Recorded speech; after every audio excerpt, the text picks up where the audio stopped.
507 fuites, des centaines de branchements clandestins, des groupes électrogènes qui fonctionnent parfois sans répit et par endroits, taux bancaires élevés, une exonération de taxes sans effet, c'est le constat fait par les responsables de CO, Société d'exploitation des ouvrages hydrauliques.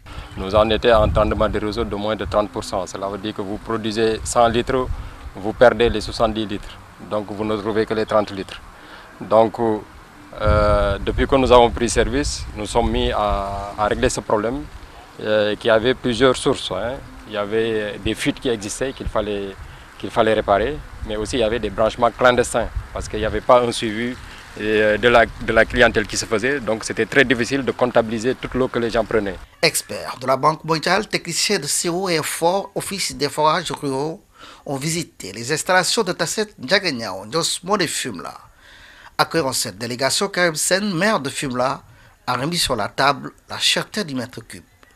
Les visiteurs corrigent. Il faut que je revienne sur ça. Le mètre cube est trop cher. Ça dépend de quel mètre cube on prend. La référence, c'est le prix du mètre cube dans les zones urbaines. Quand vous prenez le prix moyen dans la zone où nous sommes à 275 francs. Quand vous allez dans l'urbain, le prix moyen est à 410 francs CFA. Donc, le prix n'est pas trop cher. En plus, qu'est-ce que nous vendons? Nous vendons un service. Le maire a demandé des extensions de réseau.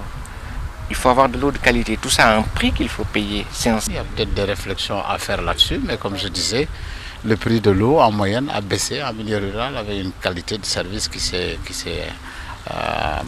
nettement améliorée.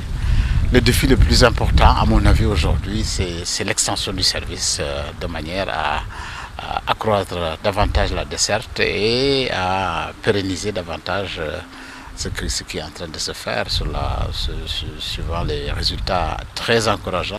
En dépit de toutes ces insuffisances, CO a enregistré un rendement de 65% en 9 mois, la création d'une centaine d'emplois et les encouragements des chargés du programme de la Banque mondiale.